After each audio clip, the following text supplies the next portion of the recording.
네, 예, 교회는 주님이 세운 이 마지막 때의 방주입니다. 교회는 주님이 세우셨어요. 자, 여러분,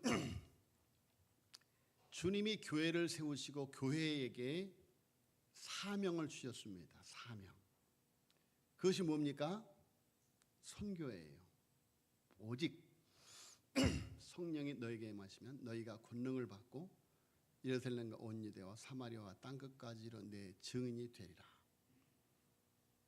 너희는 가서 모든 족속으로 제자를 삼아라. 예수님께서 이 땅에 세우신 교회에 주신 사명이 선교입니다. 자, 그러면 주님이 교회에 주신 사명이 선교인데, 그럼 선교의 목적은 무엇이겠습니까? 선교의 목적. 사람들은 선교 그 자체가 목적으로 알아요. 그렇지 않습니다. 선교의 목적은 영혼 구원이에요. 영혼 구원. 당연한 얘기죠. 그런데 영혼 구원이라고 하는 것은 하나님의 백성으로 살아가는 거예요. 하나님의 자녀로 살아가는 거예요. 하나님의 자녀, 하나님의 백성의 제1되는 목적이 무엇입니까? 하나님을 예배하는 거예요. 우리의 삶 속에서 하나님을 예배하는 것이다. 그래서 선교는 하나님을 예배하는 백성을 구원하는 거예요. 하나님을 예배하는 백성으로 구원하는 거예요. 자, 여러분, 우리가 선교한다고 하면서 예배에 소홀히 하면 그것은 선교의 목적을 잃어버린 거예요. 그 선교는 잘못된 선교다, 그런 말이에요. 그래서 교회에 주신 사명은 선교인데 선교의 목적은 예배다. 예배. 그래서 우리가 믿음으로 만나 믿음으로 만나 하나님 앞에 예배를 드리는 거야. 예배를.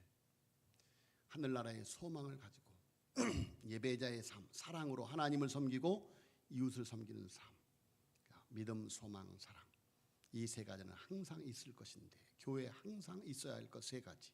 삼덕, 믿음, 소망, 사랑입니다. 자, 여러분, 그래서 교회의 사명은 선교예요. 선교의 목적은 예배예요. 예배자의 삶을 살아가게 하는 것. 하나님을 영원토록 즐거워하며 살아가게 하는 것. 하나님 안에서 안식을 누리며 살아가게 하는 것.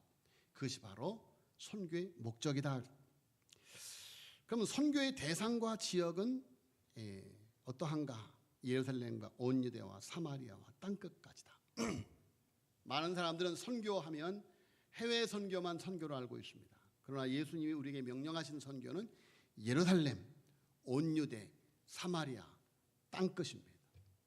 해외 선교는 중요하고 국내 선교는 중요하지 않고, 국내 선교는 중요하고 해외 선교는 중요하지 않고가 아니고, 국내 선교나 해외 선교나 똑같이 중요한, 오히려 우선순위에 있어서는 국내 선교, 내 집 근처 다니면서 건질 죄인 많도다. 그래서 예루살렘과 온 유대와 사마리아와 땅끝. 그래서 먼저 가까운 곳부터 그리고 먼 곳까지 복음을 전하라고 하는 것이 주님이 교회에 주신 사명이다. 자, 여러분, 예루살렘 교회가 3,000명, 5,000명으로 부흥하고 이제 그들이 흩어져서 이제 세상을 구원하는 그리스도의 증인들로 살아가게 됩니다. 자, 여러분, 그런데 그 사명을 감당하는 교회의 모습은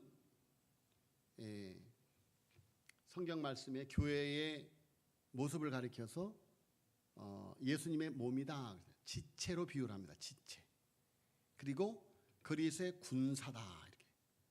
이렇게 지체와 군사로 비유를 합니다.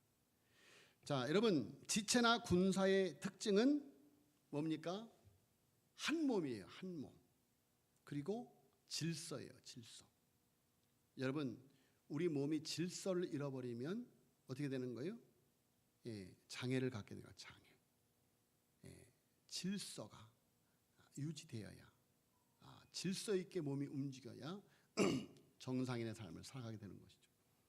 여러분 군대도 질서입니다. 질서. 군대가 질서를 잃어버리면 그 군대는 오합지졸이 되어져 버리고 마는 것이죠. 자, 여러분 오늘날 교회가 가지고 있는 지역교회, 노회, 총회는 초대교회의 질서를 따른 것입니다. 초대교회의 질서. 자, 여러분 노회나 총회 없는 교회는 존재할 수 없어요. 노회나 총회가 없이는 목사를 신학을 공부시킬 수 없고 안수 줄 수가 없고 장로님들을 안수 줄 수가 없어요. 권사님들을 세울 수가 없어요. 그래서 노회와 총회가 중요한 것이죠. 자, 여러분 교회가 질서가 없을 때 혼란이 오는데, 그래서 고린도 교회가 혼란스러울 때 사도 바울은 고린도전서 14장 33절과 40절에 하나님은 무질서의 하나님이 아니니 모든 것을 품위 있게 하고 질서 있게 하라, 이렇게 가르치고 있는 것을 볼 수가 있습니다. 자, 여러분 오늘 본문 15장은 교회사에 있어서 매우 중요한 말씀이에요. 오늘 여러분 너무 중요한 설교예요. 오늘 이 설교를 잘 들어야 돼요. 자, 여러분 본문 15장은 교회사에 있어서 매우 중요한 말씀이다. 유대적 토양에서 시작된 초대교회는 유대인과 이방인, 율법과 은혜의 갈등이 있었습니다. 본문은 교회가 교회 안의 문제를 해결하는 방법을 보여주고 있습니다. 자, 여러분 유대인들에게 있어서 이방인들이 하나님의 백성이 된다고 하는 것은 엄청난 거부감을 가져왔습니다. 자, 그래서 이방인의 구원 사실과 관련해서 바울 일행과 유대인 신자들이 논쟁을 벌이게 되었고, 이로 인해서 역사적인 예루살렘 공의회, 예루살렘 총회가 소집되었고, 그래서 바울의 이방 선교는 드디어 예루살렘 교회의 공식적인 승인을 받게 됩니다. 그래서 본 15장 이후부터 이방 선교의 중심지가 다양해져서 안디옥, 마게도냐, 아덴, 고린도, 로마 등 소아시아에서 유럽에 이르기까지 확산되는 그런 계기가 바로 예루살렘 공회의 결정에 의한 것이었다. 자, 여러분 오늘 본문 말씀은 안디옥 교회를 중심으로 해서 일어난 사건이에요. 안디옥 교회. 자, 여러분 안디옥 교회의 관심도 선교였습니다. 그래서 거슬러 사도행전 13장에 보면 안디옥 교회는 바나바와 사울을 따로 세워서 선교사로 보냅니다. 그래서 사도행전 13장부터 오늘 본문 말씀까지 바나바와 바울이 1차 선교 여행을 통해서 소아시아 전역, 지금으로 하면 터키 지역인데 소아시아 전역을 다니면서 복음을 전하는 거예요. 복음을 전하는 거예요. 자, 그 기록이 쭉 나와요.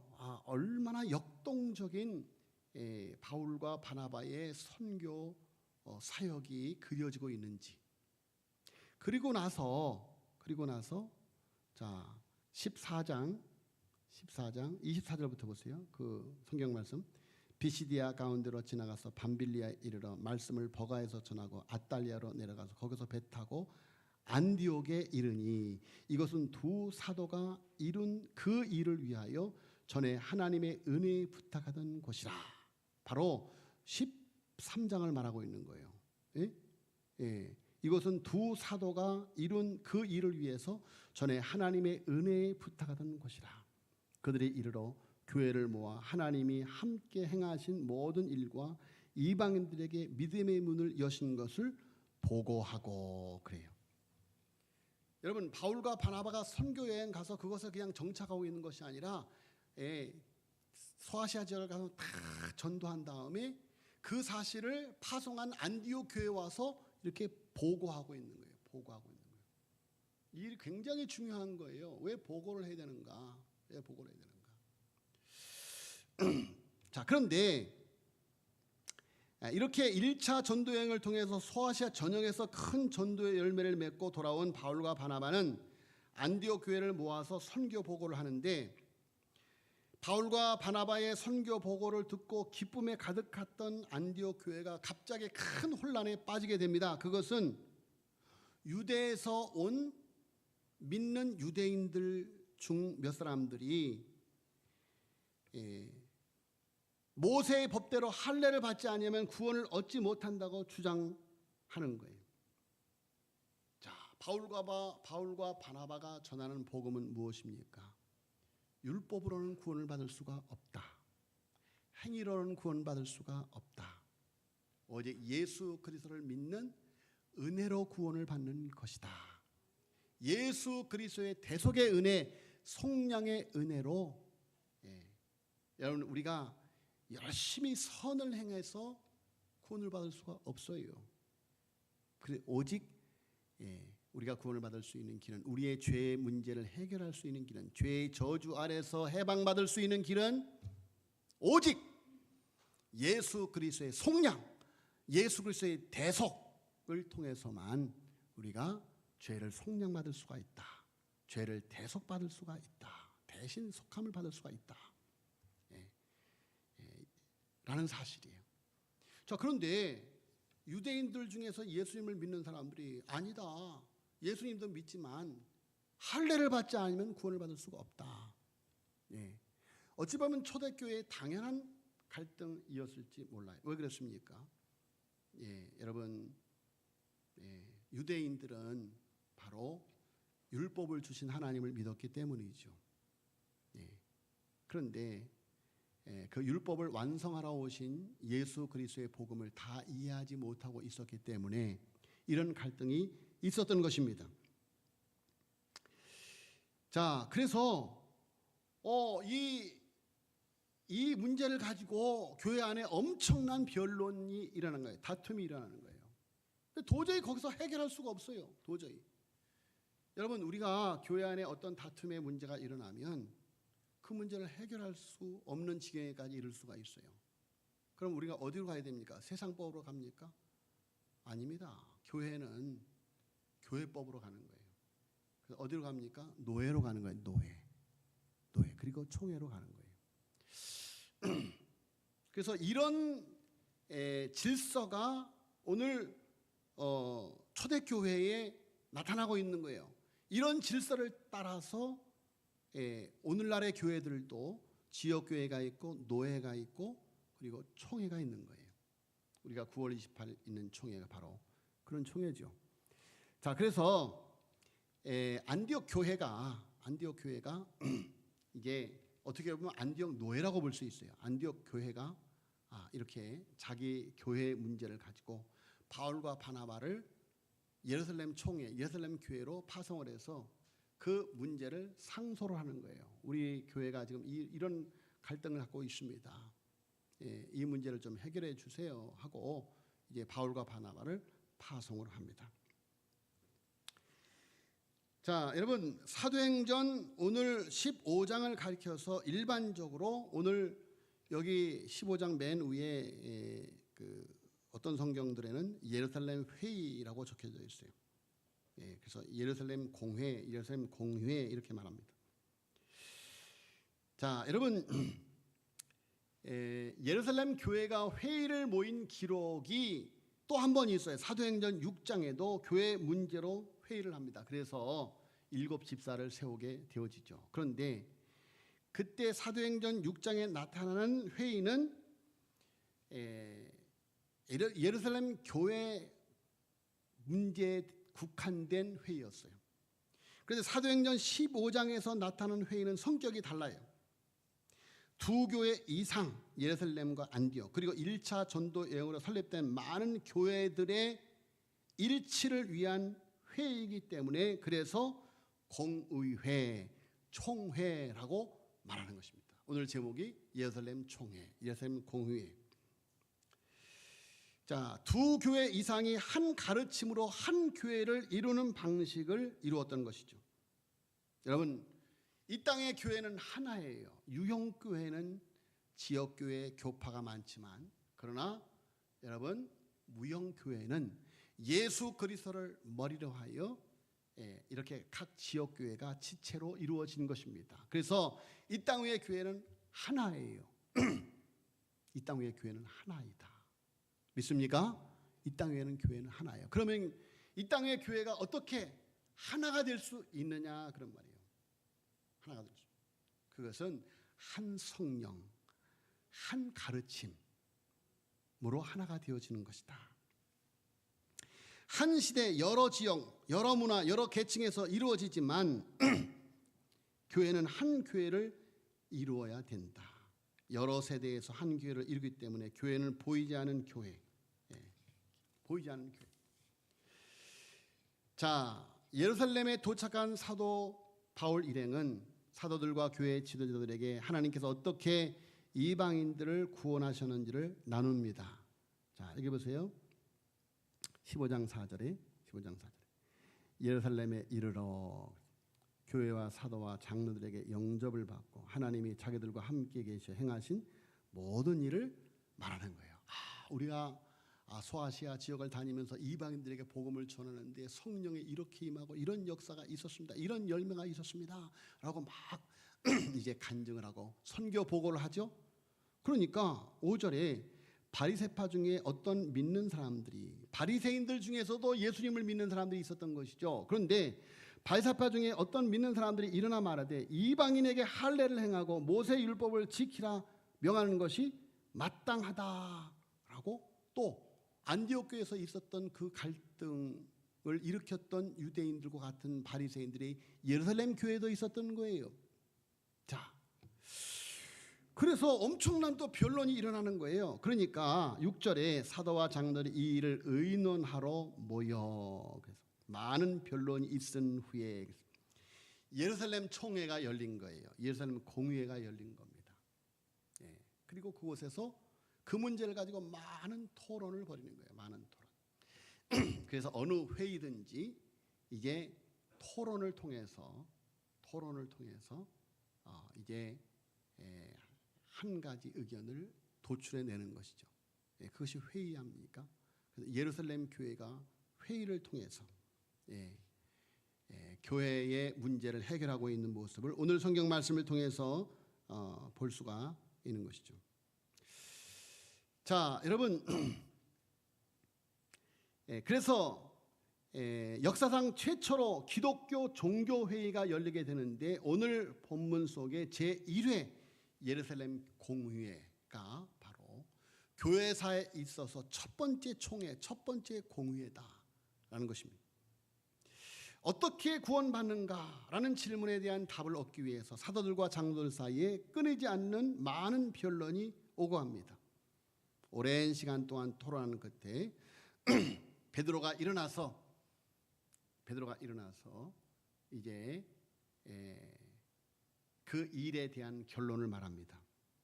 참석자들에게 이방인들이 자신으로 말미암아 고넬료의 집에서 최초로 복음을 받았던 사실을 상기시키면서 하나님은 그때 유대인과 이방인 사이에 아무런 구별도 하지 않으셨고 유대인들에게 내리신 성령을 똑같이 이방인들에게도 내리셨다.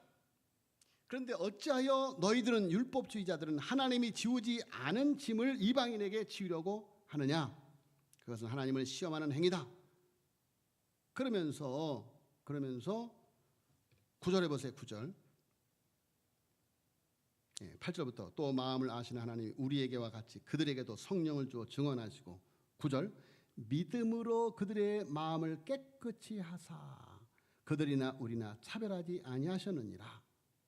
그리고 11절에 그러나 우리는 그들이 우리와 동일하게 주 예수의 은혜로 구원받는 줄을 믿노라. 주 예수의 은혜로 구원받는 줄을 믿노라 라고 선포를 하는 것입니다. 자, 여러분, 베드로가 이렇게 계속되는 변론을 마무리 짓는 말을 할 때에 바울과 바나바도 야고보도 베드로의 의견을 지지하는 발언을 하는 것이 12장 이하에 계속해서 나오고 있습니다. 자, 이렇게 해서 예루살렘 공의회는 만장일치로 결의를 합니다. 무엇을? 믿음으로. 우리는 그들이 우리와 동일하게 주 예수의 은혜로 구원받는 줄 믿노라. 유대인만이 아니라 이방인들도 율법을 지키지 않아도, 할례를 받지 않아도 믿음으로 구원받는 줄을 아노라. 예수님의 은혜로 구원받는 줄을 아노라. 이런 결론을 내리게 만장일치로 예루살렘 공의회가 결의를 하게 되는 것입니다. 자, 여러분, 교회의 결의가 권위가 있어서 이렇게 성경에 기록되어지고, 이렇게 교회의 권위를 가지고 내리는 결의는 여러분, 교회의 권위를 가지고 교회의 질서를 잡아가는 것입니다. 자, 여러분,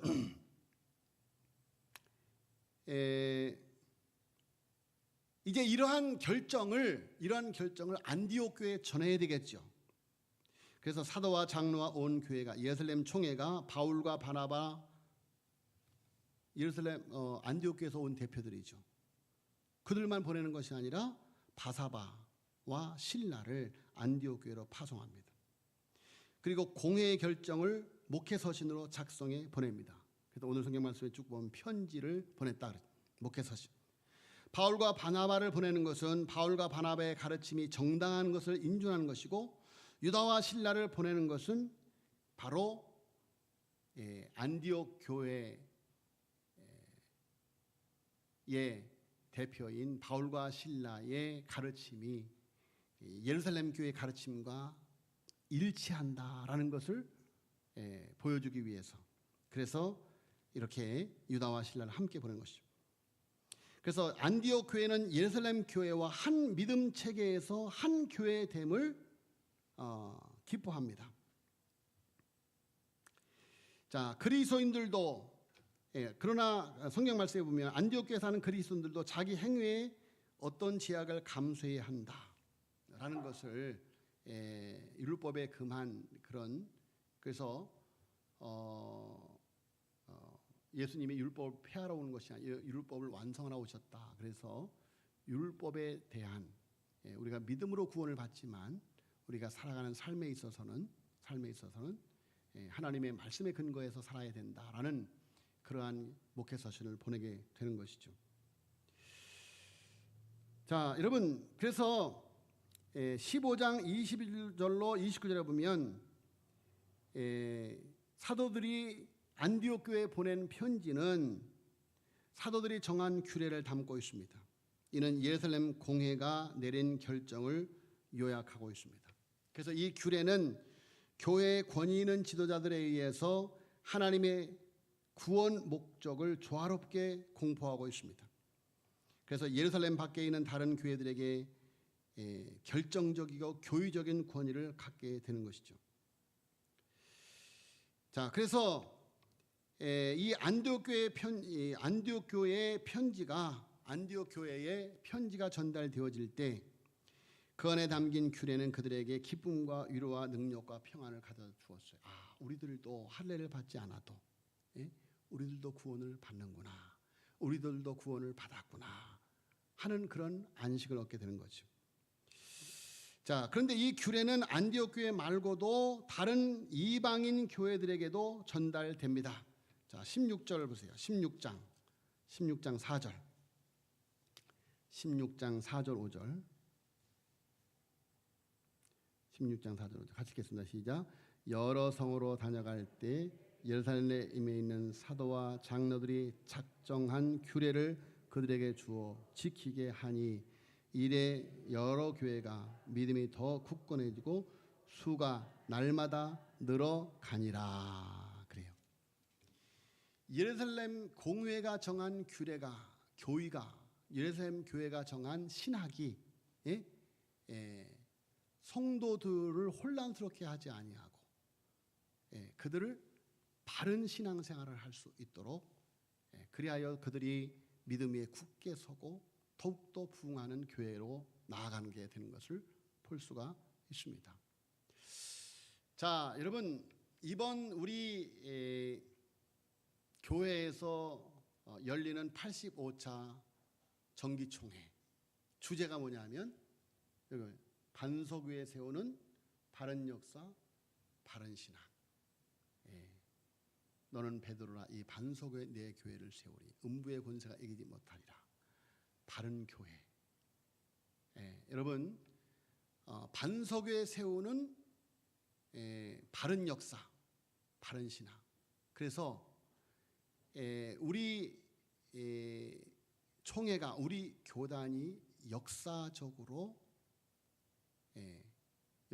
어떤 정통성을 가지고 있느냐 이 문제를 세우는 총회예요.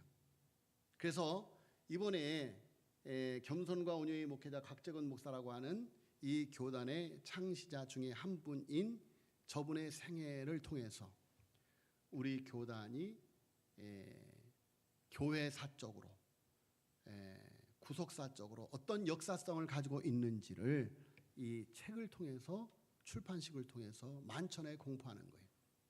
그래서 감사하게도 본래 이 곽재건 목사님에 대한 전기집을 우리 교단의 오대영 목사님이 일찍이 저술을 하셨었는데 그것은 어떻게 보면 우리 교단의 목사님이 지은 책이에요. 그런데 요번에 겸손과 온유의 목회자 곽재건 목사님은 우리 교단 목사님이 지은 책이 아니고 우리 교단이 본래 성결교회에서 나왔는데 그 우리 교단이 나온 성결교회 역사신학자인 성결대 정상원 총장께서 역사를 연구하다 보니까 정말 정통성 있는 교단이 바로 이 합동한신 교단이 아닌가 그것을 발견한 거예요. 그래서 그 논문을 쓰셔서 논문 아주 10년 전에 논문을 쓴 사실인데 이분이 그들의 후손들이 지금 어떻게 살아가고 있느냐 추적해서 우리 교단에 온 거예요. 그래서 일찍이 벌써 2년 전에 이 목사님을 모시고 2번이나 이렇게 세미나를 가졌는데 이 목사님이 정상원 박사께서 이번에 우리 교단 역사를 곽재건 목사님의 생애를 통해서 재조명하는 책을 쓴 거예요. 그래서 저 책에 보면 그 정상원 박사님의 논문이 들어가 있습니다. 자, 이렇게 많은 총회가 있지만 이렇게 바른 역사를 세우는 그런 총회, 출판 기념식에 함께 있는 총회는 정말 85년 우리 교단 역사 가운데 처음입니다. 그러니까 이번 총회가 얼마나 중요한 총회인가, 그리고 제가 총회장으로서 그 책의 발행사를 썼습니다. 그래서 이번 총회 때 그 책이 나옵니다만은 그때 오시는 분들은 다 그 책을 받아보실 수가 있습니다. 자, 여러분 제가 이 코로나 시대에 총회를 왜 우리 교단에서 하자고 했는가? 여러분 본래 작년에 제가 총회장이 될 때 우리 교단에서 총회를 했어야 돼요. 그런데 그때 코로나 때문에 하지 못하고 저 목포에 있는 청계윤선에서 했죠. 그래서 이번 총회도 제가 편하려면 총회를 송파에 있는 우리 총회 회관이나 목포에 있는 청계연선에서 하면 제가 한없이 편합니다. 우리 교회도 부담도 없고요. 자, 그럼에도 불구하고 제가 왜 우리 교회에서 총회를 하느냐? 여러분, 총회를 하기 위해서 제가 우리 목양실을 우리 집사람하고 3일 동안 치웠어요. 우리 권사님들 한번 목양실에 들어와 보세요. 얼마나 깨끗해졌는지. 3일 동안 치웠어요. 왜? 총장님이 오시고 우리 교단 목사님들이 다 오시는데 그래서 손님 맞이해야 되게 깨끗이 청소를 했어요. 그리고 우리 또 전사님을 통해서 이렇게 또 장로님들이 현수막도 달고 또 기념 타월도 만들고 여러 가지로 지금 또 우리 권사님들이 다니면서 목사님들을 대접할 과자도 준비하고 다과도 준비하고 그리고 김성희 권사님께서 또 이렇게 삼계탕도 준비하는데 또 우리 그 삼계탕을 우리 또 김희준 장로님께서 이렇게 제공하신다 그러는데 이렇게 또 우리 그 정선을 권사님이나 강윤희 권사님이 신학교에서 공부를 하면서 우리 교단의 정체성을 확립하기 위해서 개혁주의 신학자들을 모시고 세미나를 교회마다 했는데, 그때마다 교회들이 얼마나 오시는 목사님들, 대의원들에게 융숭한 대접을 하는지 우리 권사님들이 가서 다 대접받고 왔어요. 그 대접이 교회 재정으로 하는 게 아니에요. 다 뭐 롤케이크는 어느 권사님이, 또 뭐 교통비는 어느 장로님이, 뭐 식사는 또 뭐 어디에서 이렇게 해가지고 전부. 그래서 우리 권사님들이 지금 바짝 긴장해 있어요. 지금 우리가 그렇게 대접을 받았는데 우리 교회도 잘 대접을 해야 되겠는데 이렇게. 그래서 여러분, 왜 이렇게 이번에 우리 교회에서 힘들고 어려운데 이 총회를 하느냐? 여러분, 총회가 그만큼 중요하기 때문이에요. 이 예루살렘 공의회. 자, 여러분, 이 예루살렘 공의회의 이 기록은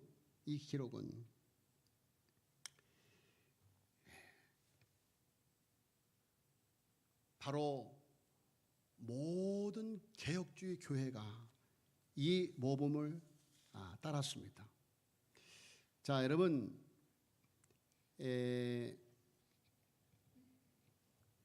이 회의에 결정된 것을 16세기 마르틴 루터가 다시 주장해서 종교 개혁을 완성하는 것입니다. 그래서 루터의 이신칭의는 바울 신학에서 새롭게 창출한 개념이 아니라 예루살렘 총회의 결정을 재확인시킨 것이다. 이신칭의. 여러분, 믿음으로 구원받는 것이다. 그것이 바로 종교 개혁의 중심이죠. 이신칭의, 믿음으로 구원받는 것이다. 여러분, 바로 오늘 예루살렘 공의회의 결정, 그것이 바로 이신칭의예요. 그러니까 마르틴 루터의 종교 개혁은 어디서 갑자기 튀어나온 이론이 아니고 제1차 예루살렘 총회, 예루살렘 공의회의 결의를 다시 재확인한 것이다. 즉 초대교회로 돌아가는 것이. 여러분, 우리 교단이 1936년도에 성결교회에서 나올 수밖에 없었던 것은 선교사들의 교권주의로 하나님이 세운 정통성 있는 총회가 해산되는 그 엄청난 아픔을 겪고, 이것은 교회의 모습이 아니다. 인간이 주도하는 교권주의의 교회는 하나님의 교회가 아니다. 우리가 정말 초대교회가 말하는 하나님의 교회를 해보자. 한마디로 말하면 개혁주의 교회예요. 개혁주의 교회. 개혁주의라고 하는 것은 뭐냐면 초대교회로 들어가자, 성경으로 돌아가자. 성경이 말하는 교회를 세워보자. 여러분, 그래서 우리가 합동이라고 하는 간판을 다른 거예요. 개혁주의 교회.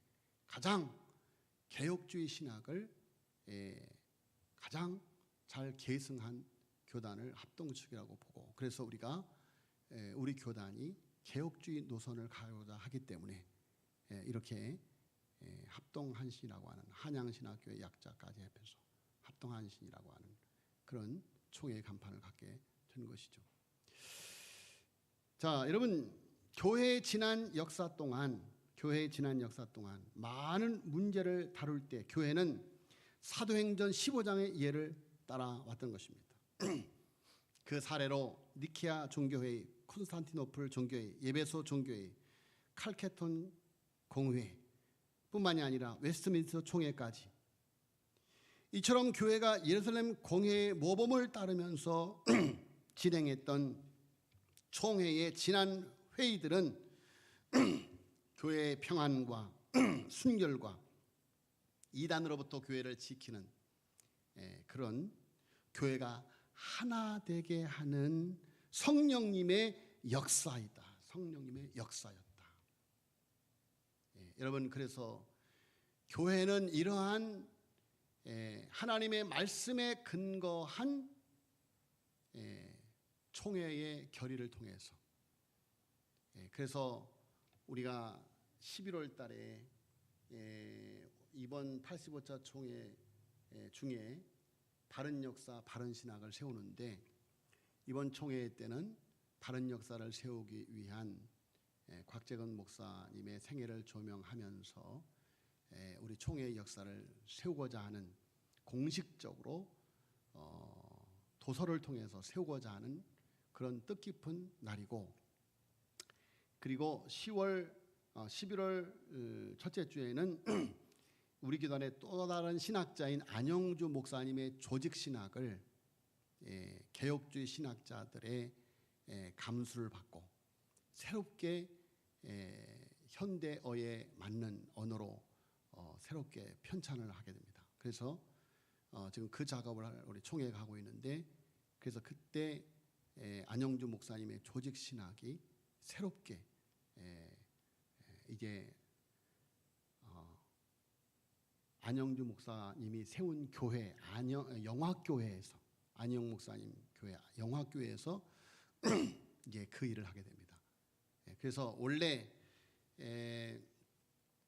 곽재건 목사님이 세운 교회가 축구동 교회인데 그 덕인학원, 그리고 그 덕인학원 안에 있는 순송교회를 통해서 이 일을 해야 되는데 참 하나님께서 감사하게도 우리 교회에서 이 일을 할 수 있도록 이렇게 인도를 해 주셨습니다. 그래서 이번 총회가 정말 얼마나 귀한 총회인지, 그래서 이 곽재건 목사님의 책을 출판하는데 드는 비용이 거의 2천만 원 가까이 듭니다. 1000권을 발행을 하는데, 그래서 순성교회에서 500만 원을 대고, 그리고 또 그 자녀들이 한 300만 원을 대고, 그리고 각 교회에서 또 이렇게 100만 원씩 또 얼마씩 이렇게, 그래서 지금 각 교회 성도들에게 이 책값이 2만 원인데 1만 원씩 판매를 해요. 1만 원씩. 2만 원인데, 그래서 우리 교회도 전부 좀 이렇게 해서 이 책을 전부 구입하는데, 이 책에 보면 이 곽재건 목사님의 설교가 너무 은혜래요. 옛날 그 오대영 목사님이 지은 책은 그 곽재건 목사님의 그 한문을 그대로 이렇게 써놨기 때문에 현대인들이 읽을 수가 없어요. 그런데 이 총장님께서 이것을 현대어로 잘 번역을 해놨어요. 잘 번역을 해요. 그래서 이 총장님께서 하시는 말씀이 놀랍다. 그 시대에 이런 설교를 하실 수 있었다니. 그래서 엄청난 한학자이면서 엄청난 신학자가 바로 곽재건 목사님이시라는 거예요. 그래서 이 책을 보면 큰 은혜를 받을 수 있습니다. 그래서 여러분 전부 한 권씩 구입하시고, 또 누구에게 선물하려면 2권씩 구입하시고 이렇게 해서 그런데 이번